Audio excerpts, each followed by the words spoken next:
Hello नमस्कार साथियों, मैं नितिन गुप्ता एक बार फिर से आप सभी का स्वागत करता हूं आपके अपने शिक्षक भर्ती चैनल गुरुकुल इंडिया पर।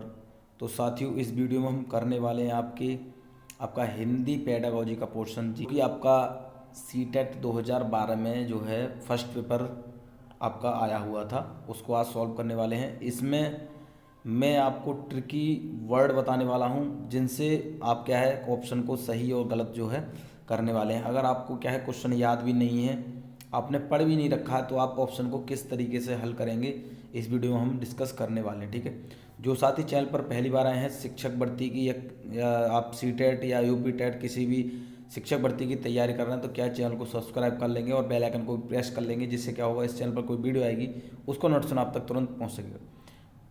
आपसे रिक्वेस्ट यही रहेगी कि आपको अगर इस वीडियो से थोड़ा सा भी क्या फ़ायदा मिलता है तो आपको क्या करेंगे, वीडियो को लाइक ज़रूर कर देंगे और अपने सभी साथियों तक एक बार शेयर ज़रूर कर देना है। ठीक है, इस वीडियो में हम देखो एक एक पॉइंट जो है डिस्कस करने वाले हैं।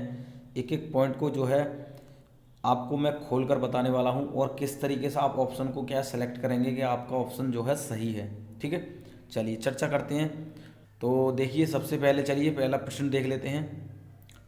बिल्कुल हूबहू आपको देखो पेपर का पैटर्न पता चलेगा किस तरीके से आपका हिंदी पेडागोजी का पोर्शन आपका पूछा जाता है। ठीक है, मतलब हिंदी आपका कैसे पूछा जाता है, सारे क्वेश्चन यहाँ लेकर आया हूँ। बिल्कुल आपको पेपर का एहसास होगा कि हाँ पेपर में ऐसा ही होता है। ठीक है, 2012 का पेपर लिया है मैंने, ध्यान से समझते हुए चलेंगे। इसमें मैं ट्रिक की जो आपके लिए इंपॉर्टेंट है उसको नोट करते हुए चलेंगे, मैं बताने वाला हूँ। ठीक है, चलिए सबसे पहला देखिए क्वेश्चन क्या है कि एक भाषा शिक्षक के लिए सर्वाधिक महत्वपूर्ण है। ठीक है, ध्यान से समझते हुए चलेंगे। अगर आपने ये ध्यान से समझ लिया, आप जो है पेडागोजी का क्वेश्चन कभी गलत नहीं करने वाले। ठीक है, तो भाषा का आकलन, बच्चों को भाषा प्रयोग के अवसर उपलब्ध कराना, भाषा की त्रुटियों के प्रति कठोर रवैया अपनाना, भाषा की पाठ्यपुस्तक। तो देखिए सबसे पहले समझ लेंगे आप, यहाँ आप कह रहे हैं एक शिक्षक है भाषा का। ठीक है, उसको क्या है सबसे ज़्यादा महत्वपूर्ण उसके लिए क्या होना चाहिए, तो आप बिल्कुल समझने वाले हैं। ऑप्शन बी आप सही लगाने वाले हैं। क्या? बच्चों को भाषा प्रयोग के अवसर उपलब्ध कराना। ठीक है, देखिए अब यहाँ पर ऑप्शन सी में आप देखने को मिल रहा है कि भाषा की त्रुटियों के प्रति कठोर। यहाँ पर कठोर रवैया, यहाँ पर आपको निगेटिव वर्ड आपको लगाना है। ठीक है, इससे आपको पता चलता है कि ये ऑप्शन नहीं होगा। ठीक है, भाषा की पाठ्यपुस्तक तक ही थोड़ी आधारित जो है सीमित रहता है एक शिक्षक। ठीक है, तो ये भी आप नहीं लगाने वाले हैं। भाषा का आकलन कह सकते हैं, लेकिन एक शिक्षक के लिए नहीं। ठीक है, कि वह क्या है बच्चों की जो कह सकते हैं रुचि है उसको भी जानेगा। ठीक है, केवल आकलन से ही जो है काम नहीं चलता है। ठीक है, तो ये भी ऑप्शन नहीं है। तो ऑप्शन आप क्या लगाने वाले हैं? Option B. ठीक है, चलिए दे बिल्कुल एक एक क्वेश्चन को ध्यान से समझते हुए चलेंगे। बिल्कुल कभी भी आपको पेडागोजी में क्वेश्चन गलत नहीं होना है। ठीक है, दूसरा क्वेश्चन है आपका, भाषा की कक्षा में एक शिक्षक बच्चों से क्या अपेक्षा करता है। ठीक है, अब यहाँ पर देखिए एक शिक्षक है, वहाँ पर कह रहे थे क्वेश्चन में कि सबसे ज़्यादा महत्वपूर्ण आपको क्या है, और यहाँ पर कह रहे हैं कि एक शिक्षक जब बच्चों से क्या अपेक्षा रखता है। ठीक है, तो आप समझ लेंगे। देखिए संस्कृत निष्ठ भाषा में ही जवाब दें, ये तो बिल्कुल ही आप जो है गलत कर देंगे। ठीक है, संस्कृत निष्ठ जो है भाषा में ही जवाब दें, जरूर थोड़ी अपनी भाषा में भी दे सकते हैं। अब बच्चे अपनी मातृभाषा का बिल्कुल भी ना प्रयोग करें, बिल्कुल ये देखिए यहाँ गलत कर देंगे, क्योंकि वहाँ पर क्या है कि बच्चे को क्या है अपनी मातृभाषा का प्रयोग जरूर करना है। ठीक है, बच्चे सवालों के बंधे बनाए जवाब ना दें, और ऑप्शन डी है आपका, बच्चे सवालों के बंधे बनाए जवाब नहीं देने हैं। ऑप्शन आपका कौन सा सही हो जाएगा? ऑप्शन सी क्या है, बच्चे सवालों के बंधे बनाए जवाब ना दें। ठीक है, क्या वो बच्चे जो हैं अपने आप स्वयं क्या है आंसर को दें। ठीक है, क्या है स्वयं जो है आंसर को दें, कि जैसे मतलब आपने कुछ सवाल किया तो जितने भी आपकी क्लास में बच्चे हैं सबके अलग अलग क्या है आंसर होंगे, जिससे क्या है और भी बच्चे होंगे उनको भी क्या है उन आंसरों का क्या है पता चलेगा। ठीक है, तो बंधे बंधाए जवाब कभी नहीं देने हैं। रटकर की बात आ जाए कि रटकर जवाब देना है, वो भी आपको नहीं लगाना है। ठीक है, क्या है रट करके दे, वो भी नहीं लगाना है। मातृभाषा का प्रयोग हमेशा करना, ये याद रखेंगे। ठीक है, चलिए तो ऑप्शन सी आप लगा दिया। चलिए भाषा स्वयं में एक याद रखेंगे, बिल्कुल ये क्वेश्चन आपका पूछा जाता है, इंपॉर्टेंट लिख लेंगे सबसे पहले कि भाषा स्वयं में क्या एक नियमबद्ध व्यवस्था है, एक जटिल चुनौती है, एक विषय मात्र है, संप्रेषण का एकमात्र साधन है। देखिए यहाँ पर मैं बताने वाला हूँ निगेटिव वर्ड कि आपको जो है ऑप्शन को किस तरीके से सेलेक्ट करना है। ठीक है, देखिए यहाँ जटिल, ठीक है, जटिल यहाँ पर आ गया, ये आपको नहीं आना। मात्र, एक मात्र, ये नहीं लगाने हैं। ही, केवल, ये मैंने आपको बता रखा है, पिछली बार सीटेट हुआ था मैंने बच्चों को बताया था, और बच्चे काफ़ी हद तक जो है आंसर सही करके आए थे। ठीक है, क्या है, एकमात्र नहीं लगाना है कभी। और विषय, एकमात्र विषय है, देखिए यहाँ पर भाषा केवल एकमात्र विषय ही थोड़ी है, क्या है, भाषा केवल एकमात्र विषय ही थोड़ी है। ठीक है, तो यहाँ पर नहीं लगाना है आपको, ये भी नहीं लगाना है। ठीक है, जटिल चुनौती, ये भी नहीं लगाना। तो ऑप्शन कौन सा लगाने वाले हैं, ऑप्शन ए लगाने वाले हैं। ठीक है, भाषा स्वयं में एक नियमबद्ध व्यवस्था, मतलब खुद से ही भाषा क्या है अपनी तैयार हो जाती है। ठीक है, चलिए ऑप्शन, चलिए क्वेश्चन हम तीसरा देखते हैं, भाषा स्वयं में। ये देखिए शायद डबल जो है क्वेश्चन आ गया है, चलिए कोई बात नहीं, अगला हम क्वेश्चन देख लेते हैं। बच्चे अपने परिवेश में स्वयं भाषा अर्जित करते हैं, इसका एक निहितार्थ यह है कि, तो देखिए यहाँ पर ऑप्शन आपको देखने को मिल रहे हैं। बच्चों को केवल लक्ष्य भाषा का ही परिवेश उपलब्ध कराया जाए, बच्चों को अत्यंत सरल भाषा का परिवेश उपलब्ध कराया जाए, बच्चों को बिल्कुल भी भाषा ना पढ़ाई जाए, बच्चों को समृद्ध भाषिक परिवेश उपलब्ध कराया जाए। तो देखिए ऑप्शन देखकर ही आपको पता चल रहा है कि आप जो है कौन सा ऑप्शन लगाने वाले हैं। ठीक है, तो देखिए यहाँ पर आप बताने वाले हैं बिल्कुल ऑप्शन डी, क्या है, ऑप्शन डी आप लगाने वाले हैं, क्या है, बच्चों को समृद्ध भाषिक परिवेश उपलब्ध कराया जाए। देखिए यहाँ पर आप देख रहे हैं समृद्ध भाषिक परिवेश, ये आपका पॉजिटिव टैग वर्ड है। ठीक है, यहाँ पर देखिए केवल आ गया, मैं बताता हुआ चलूँगा। ठीक है, और ये कह रहे हैं अत्यंत सरल नहीं देना है। ठीक है, परिवेश तो देना है लेकिन अत्यंत सरल देना, उनके माध्यम से देना है, उनके हिसाब से देना है। ठीक है, बच्चों को बिल्कुल भी ना पढ़ाई कराई जाए, तो ये तो गलत है। ठीक है, तो ऑप्शन आप लगाने वाले हैं ऑप्शन डी। ठीक है, समझ गए। चलिए क्वेश्चन देख लेते हैं कि भाषा सीखने सिखाने का उद्देश्य है। तो देखिए यहाँ ऑप्शन आपको देखने को मिल रहे हैं, दूसरों की भाषा, दूसरों की बात समझना सीखना, अपनी बात की पुष्टि के लिए तर्क देना, विभिन्न स्थितियों में भाषा का प्रभावी प्रयोग करना, अपनी बात कहना सीखना। देखिए भाषा सीखने सिखाने का उद्देश्य क्या होता है सबसे ज़्यादा, कि देखिए सबसे ज़्यादा होता है विभिन्न स्थितियों में भाषा का प्रभावी प्रयोग करना। देखिए दूसरों की बात समझना सीखना, ये तो चलो ठीक है समझ रहे हैं हम।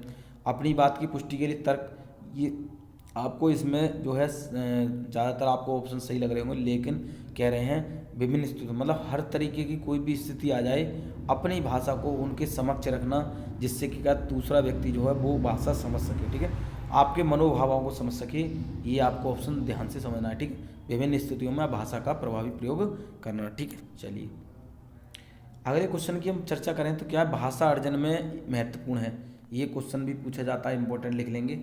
ये छोटा छोटा क्वेश्चन देख रहा है आपको, लेकिन क्वेश्चन आपसे पूछा जाता है। ठीक है, क्वेश्चन पूछा जाता है।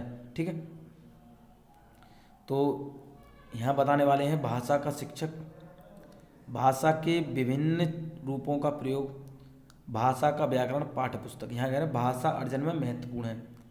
तो देखिए भाषा का शिक्षक, दोबारा बता देता हूँ ऑप्शन आपको, भाषा के विभिन्न रूपों का प्रयोग, भाषा का व्याकरण पाठ्य पुस्तक। अर्जन में देखिए, ठीक है, तो अर्जन में देखिए व्याकरण आप नहीं लगाने वाले हैं, पाठ्य पुस्तक नहीं आने वाले हैं, और आप ये भी नहीं लगाने वाले हैं। देखिए भाषा के विभिन्न रूपों का प्रयोग। ठीक है, यहाँ पर आपकी सारी चीज़ें इसमें आ गई हैं। ठीक है, तो ऑप्शन आप लगाने वाले हैं ऑप्शन बी, भाषा के विभिन्न रूपों का प्रयोग। ठीक है, चलिए कुछ बच्चे शिक्षक लगाएंगे। देखिए शिक्षक तो है, शिक्षक क्या पाठ्य पुस्तक के बिना क्या है अर्जन करा देगा बच्चों को, नहीं। ठीक है, पाठ्य पुस्तकों में तो उसमें व्याकरण शामिल होगा, तो विभिन्न रूपों का प्रयोग आप लगाने वाले हैं। ठीक है, चलिए क्वेश्चन अगले देखें कि बच्चों की भाषा संबंधी क्रमिक प्रगति का लेखा जोखा करना एक्स से संभव है। ठीक है, तो मौखिक परीक्षा, पोर्टफोलियो, उत्तर पुस्तिकाओं, लिखित परीक्षा। देखिए ये खाली स्थान दे रखा है, इस तरीके से भी क्वेश्चन आ जाते हैं इसमें भरने के लिए कि आपको इसमें क्या लगाना है। ठीक है, तो बिल्कुल आप लगाने वाले हैं, देखिए पोर्टफोलियो। ठीक है, भाषा संबंधी क्रमिक प्रगति का लेखा जोखा जो है वो आपका पोर्टफोलियो में देखने को मिलता है। किसकी, बच्चे की सारी जो गतिविधि होती हैं उसका पूरा ब्यौरा आपको पोर्टफोलियो में देखने को मिल जाता है। पोर्टफोलियो जहाँ कहीं भी देखने को मिल जाए, ये आपका पॉजिटिव टैग वर्ड है, एक तरीके से आप समझ लेंगे तो आपको पोर्टफोलियो लगा देना है, ठीक है। चलिए क्वेश्चन अगले की बात करें, भाषा की पाठ्य पुस्तक हैं, ठीक है। ये क्वेश्चन आपका पूछा गया था, ठीक है। तो ये क्वेश्चन आपका बार बार पूछा जाता है आपका। देखिए रीट एग्ज़ाम हुआ था, ठीक है, रीट एग्ज़ाम हुआ था, उसमें भी ये पूछा गया था। पिछली बार सीटेट एग्ज़ाम हुआ था, उसमें भी पूछा गया था। तो ज़्यादातर ये क्वेश्चन पूछा जाता है, ध्यान से समझ लेंगे, ठीक है। तो भाषा की पाठ्य पुस्तक एक साध्य है। भाषा सीखने का एकमात्र संसाधन है, अभ्यास परक ही होनी चाहिए, साधन है, ठीक है। एकमात्र तो यहाँ आप बिल्कुल ही गलत कर देंगे, ही होना चाहिए। देखिए यहाँ पर मैं बताता हूँ, चल रहा हूँ, निगेटिव टैग वर्ड आपको देखने को मिल रहे, अभ्यास परक ही होना चाहिए, ये नहीं लगाना है। भाषा सीखने का एकमात्र भी नहीं लगाना है, केवल ही, एकमात्र, ठीक है, ये आपको नहीं लगाने, मैंने बता रखे हैं। अब साध्य और साधन में आ जाता है। साध्य मतलब जिसको तो आप जो है आप तैयार करा रहे हैं, मतलब जो कर रहे हैं, साधन ये करेंगे आप, तो साधन आप लगाने वाले हैं, ठीक है। क्या है, भाषा की पाठ्य पुस्तक एक साधन है, ठीक है। क्या है, साधन है, किसको, भाषा सीखने के लिए, ठीक है। भाषा सीखने के लिए भाषा की पाठ्य पुस्तक एक साधन का क्या है, जो है प्रयोग किया जाता है भाषा को सिखाने के लिए, ठीक है। तो साध्य और साधन में आप समझ गए। साध्य जिसको हमने तैयार करा है, ठीक है, या जिसको हम ऐसे कर रहे हैं, आप तैयार कर चुके हैं। साधन में आप तैयार करेंगे, ठीक है। चलिए क्वेश्चन अगला देखेंगे, पत्र पत्रिका भाषा सीखने में बाधक है, त्रुटियों को बढ़ावा देती हैं, बड़ों के पढ़ने की वस्तु है, साधक है। तो आप समझ लेंगे। देखिए यहाँ पर बोल रहा है पत्र पत्रिकाएं भाषा सीखने में, यहाँ पर क्या आप लगाने वाले हैं, ठीक है। बड़ों के पढ़ने की वस्तु है, ये आप लगाने वाले हैं, नहीं। त्रुटियों को बढ़ावा देती है पत्र पत्रिका, नहीं जी। बाधक है, नहीं। तो आप लगाने वाले हैं साधक, ठीक है। इससे पहले हमने बात करी थी पाठ्य पुस्तक भाषा सीखने में क्या होती हैं, साधन है, ठीक है। पत्र पत्रिका साधक है, ठीक है। चलिए क्वेश्चन अगले की हम बात करते हैं, बच्चों की भाषा के आकलन का सर्वाधिक प्रभावी तरीका है।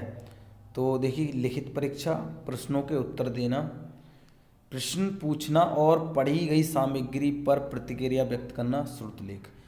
तो देखिए ऑप्शन देखकर आपको पता चल रहा होगा, जी हाँ बिल्कुल ऑप्शन आप लगाने वाले हैं, ऑप्शन बी सी, ठीक है, ऑप्शन सी लगाने वाले हैं। प्रश्न पूछना और पढ़ी गई सामग्री पर प्रतिक्रिया व्यक्त करना, ठीक है। बच्चे को आप सिखा रहे हैं, ठीक है। फिर उसके बाद में क्या है, बच्चे से भी क्या है आप प्रश्न करेंगे और बच्चा उसका क्या जवाब देता है, ये भी आपको जानना ज़रूरी है, ठीक है, अगर आप एक अच्छे शिक्षक हैं तो, ठीक है। बच्चों को शामिल जरूर करना है, ठीक है। पाठ चर्चा जो आपको देखने को मिलती है वो करना है, बच्चों को हमेशा अवसर देने हैं, करके सिखाना है बच्चों को, ठीक है। ये चीज़ें आपको 2-3 चीज़ें आपको समझनी है, ठीक है। चलिए क्वेश्चन है, प्रश्न पूछना, प्रतिक्रिया व्यक्त करना, परिचर्चा में भाग लेना, वर्णन करना। तो ये देखिए अभी हमने चर्चा करी थी, केवल साहित्यिक गतिविधियाँ हैं। भाषा आकलन के तरीके मात्र हैं, भाषा सीखने सिखाने का आकलन के तरीके हैं, केवल शिक्षण पद्धति है। देखिए केवल शिक्षण पद्धति है, नहीं लगाएंगे, केवल शिक्षण पद्धति है। केवल साहित्य गतिविधि है, मैंने बताया केवल नहीं लगाना है। कह रहे हैं आकलन तरीके मात्र हैं। टैग वर्ड आप समझ लें, अगर आपने टैग वर्ड समझ लिए, ठीक है, टैग वर्ड की एक वीडियो ले आऊँगा मैं, ठीक है, जो है आपको बिल्कुल सही और गलत आप तुरंत पहचान सकते हैं। अगर आपको ऑप्शन, आपने अगर क्वेश्चन नहीं भी पढ़ रखा तो आप आंसर सही करने वाले हैं, ठीक है। केवल ही, मात्र, ये कहीं देखने को मिल जाए तुरंत काट दीजिए उसे, ठीक है। उसे ही काटना है, क्या है, जब वहाँ पर सत्य कथन पूछ रखा हो, पॉजिटिव पूछ रखा हो तब काटना। ये नहीं है कि आप जो है असत्य कथन दे रखा हो तभी काट दें, ठीक है, ठीक है। देखिए यहाँ पर कह रहा है भाषा सीखने सिखाने तथा आकलन के तरीके मात्र, ठीक है। प्रश्न पूछेंगे, प्रतिक्रिया व्यक्त करेंगे बच्चे, उसमें चर्चा करेंगे आप, तो भाषा सीखेंगे सिखाएंगे, ठीक है। भाषा सीखने सिखाने में बहुत ज़्यादा महत्वपूर्ण है। आकलन भी आप कर सकेंगे, जब बच्चा उस अपनी प्रतिक्रिया व्यक्त करेगा तो आप उसका आकलन भी कर सकते हैं, ठीक है। चलिए क्वेश्चन अगला है, देखिए ये भी क्वेश्चन बहुत इंपॉर्टेंट है, ये क्वेश्चन भी आपका पूछा जाता है बहुत ज़्यादा। बहुभाषिक एवं बहुसांस्कृतिक कक्षा में बच्चों को मातृभाषा का प्रयोग वर्जित होना चाहिए। बच्चों की मातृभाषा को समुचित सम्मान स्थान देते हुए मानक भाषा से भी परिचय कराना चाहिए। बच्चों को केवल मानक भाषा के प्रयोग के लिए ही पुरस्कृत करना चाहिए। बच्चों की मातृभाषा का ही सदैव प्रयोग करना चाहिए। ठीक है, देखिए बच्चों को मातृभाषा का प्रयोग वर्जित होना चाहिए, बिल्कुल गलत लगाने वाले हैं। बच्चे की भाषा जो मातृभाषा उसका भी प्रयोग होना चाहिए। ठीक है, एक शिक्षण में। यहाँ पर आपको ऑप्शन देखने को मिल रहा है ऑप्शन बी। ठीक है, बी आप सही लगाने वाले। सी की चर्चा करते हैं। देखिए यहाँ पर केवल मानक भाषा का प्रयोग ही करना चाहिए, बिल्कुल गलत लगाने वाले हैं। बच्चों की मातृभाषा का ही सदैव प्रयोग करना चाहिए। मैं टैग वर्ड बता रहा चल रहा हूँ। ठीक है, समझ गए आप।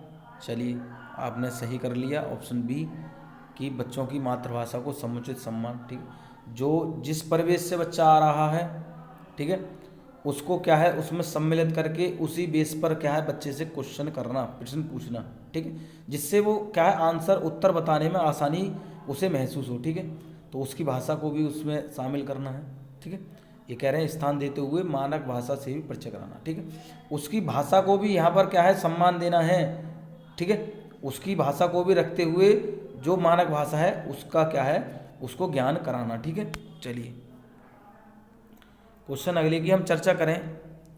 भाषा के व्याकरण की समझ को केवल वस्तुनिष्ठ प्रश्नों के माध्यम से आंका जाना चाहिए, केवल लघुत्तर प्रश्नों के माध्यम से आंका जाना चाहिए, निबंधात्मक प्रश्नों के माध्यम से आंका जाना चाहिए, संदर्भ परक प्रश्नों के माध्यम से आंका जाना चाहिए। ठीक है, भाषा के व्याकरण की समझ को समझ रहे हैं आप। ठीक है, यहाँ क्वेश्चन समझते हुए चलेंगे।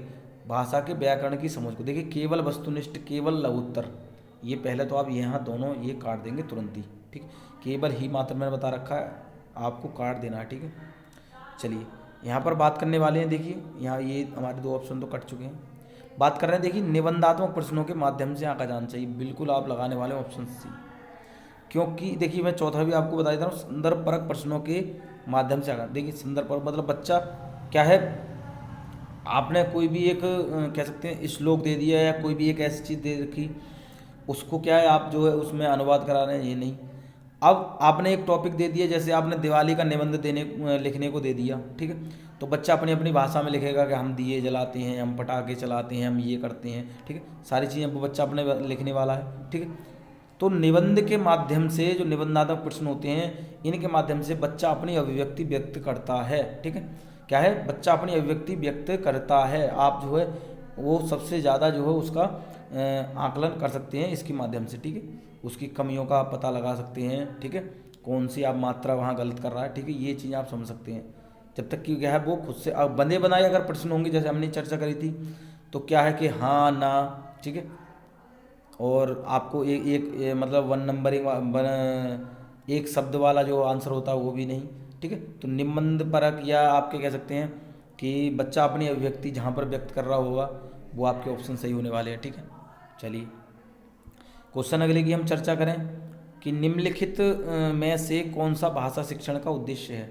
यहाँ पर कह रहे हैं कि भाषा शिक्षण का उद्देश्य है। ठीक है, एक क्वेश्चन आता है नहीं वाला। ठीक है, तो नहीं वाले को भी आपको समझना है। नहीं वाले को आप गोला कर लेंगे। कुछ साथी क्या है जल्दबाजी में नहीं वाले को नहीं देखते हैं और आंसर झट से लगा जाते हैं और आप क्या करते हैं आंसर गलत कर लेते हैं। ठीक है, तो उद्देश्य है तो निजी अनुभवों के आधार पर भाषा का सृजनशील प्रयोग करना, भाषा सीखते समय त्रुटियाँ बिल्कुल ना करना, भाषा की बारीकी और सौंदर्य बोध को ही सही रूप में समझने की क्षमता को प्रोत्साहित करना, भाषा के व्याकरण सीखने पर बल देना। देखिए किसी के सीखने पर बल नहीं देना है, बच्चा स्वयं से सीखेगा। बच्चा स्वयं से सीखेगा क्योंकि हम 1 to 5 की बात कर रहे हैं। ठीक है, बच्चा जो खुद से सीख ले वही आपके लिए बहुत अच्छा माना जाएगा। ठीक है, आप उसे फोर्स नहीं कर सकते, आप उस पर दबाव नहीं बना सकते। ठीक है, तो आप समझते हुए चलेंगे। ठीक है, तो ये आप नहीं लगाने वाले हैं। ठीक है, ये आप नहीं लगाने वाले हैं। उसके बाद में बात कर रहे हैं कि निजी अनुभवों के आधार पर भाषा का सृजनशील प्रयोग करना।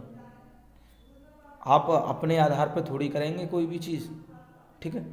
आप जो भी कोई भाषा जानते हैं तो ज़रूरी थोड़ी है जो भी बच्चा आएगा या फिर कोई एक अलग बच्चा किसी भाषा को लेकर आया है तो दूसरा बच्चा भी वही भाषा लेकर आया, जैसे पंजाबी भाषा सीख के आया कोई बच्चा, मतलब पंजाब से आया, ठीक है। तो ज़रूरी थोड़ी है दूसरा बच्चा भी वही भाषा जानता हो, तो ये भी आप नहीं लगाएंगे। निजी अनुभवों के आधार पर भाषा का सृजनशील प्रयोग नहीं करना, ठीक है। भाषा सीखते समय त्रुटि बिल्कुल ना करना, ये तो आप गलत, बच्चा त्रुटि करेगा, त्रुटि करके ही तो सीखना है, ठीक है। करके सीखने का सिद्धांत यहाँ आप समझ रहे हैं, ठीक है। मैंने बताया है आपको करके सीखने वाली जो ऑप्शन होगा वो आपका सही हो जाएगा, ठीक है। त्रुटियाँ करेगा बच्चा, त्रुटि से ही तो सीखेगा, एक बार गलती करेगा दोबारा सीख जाएगा, ठीक है। ऑप्शन सी आप सही लगाने वाले हैं, भाषा की बारीकी और सौंदर्य बोध को सही रूप से समझने की क्षमता को प्रोत्साहित करना, ठीक है। समझ रहे हैं आप, जहाँ पर क्या है भाषा की जो भी एक नियम वगैरह ये जो भी आप समझ सकते हैं, ठीक है। पहले तो बच्चा अपनी भाषा मातृभाषा लेकर आता है, फिर क्या आप मानक भाषा को उसमें सम्मिलित करते हैं, तो मानक भाषा में जो भी चीज़ दे रखी होती है वो उसके आधार पर क्या बच्चा सीखते चलता है, उसको हमें प्रोत्साहन देना है, ठीक है, प्रोत्साहित करना है उस चीज़ को लेकर, ठीक है। तो ये आपकी सारी चीज़ें समझ में आ गई होंगी, ऑप्शन सी आप लगाने वाले हैं। तो साथियों मैं आशा करता हूँ आपको जितने भी मैंने क्वेश्चन कराए हैं बिल्कुल समझ में आ गए होंगे। नेगेटिव टैग वर्ड समझाए हैं इस वीडियो में वो भी समझ में आ गए होंगे, पॉजिटिव टैग वर्ड समझ में आ गए होंगे, ठीक है। तो इस तरह की सीरीज हम जो है करने वाले हैं, ठीक है। अगर आपको ये वीडियो अच्छी लगी है तो क्या है कमेंट करके ज़रूर बताएंगे कि हाँ सर हमारे बहुत अच्छा समझ में आया है, ठीक है। आपने लाइक नहीं किया वीडियो को तो लाइक कर देंगे और अपने सभी साथियों तक शेयर कर देंगे जो सीटेट की तैयारी कर रहे हैं, ठीक है। सीटेट में बेहतर स्कोर करना है, इस तरीके की वीडियो मैं और भी लेकर आऊँगा, ठीक है। तो चैनल से ज़रूर जुड़ जाएंगे, जितने साथी अगर अभी भी चैनल से नहीं जुड़े हैं तो चैनल को सब्सक्राइब कर लेंगे, ठीक है। रेड कलर का सब्सक्राइब का बटन होता है, उसके सामने एक बेल आइकन होता है जिसको आपको प्रेस करना है, ऑल पर क्लिक कर देना है, जिससे क्या होगा इस चैनल पर आपको कोई भी वीडियो आएगी तो उसका नोटिफिकेशन आप तक सबसे पहले पहुँचने वाला है, ठीक है। चलिए तो मिलते हैं और बेहतर कंटेंट के साथ और बेहतर क्वेश्चन के साथ, ठीक है। जुड़े रहिए गुरुकुल इंडिया के साथ, जोड़ते रहिए अपने साथियों को, ठीक है। वीडियो देखने के लिए आपका बहुत बहुत धन्यवाद।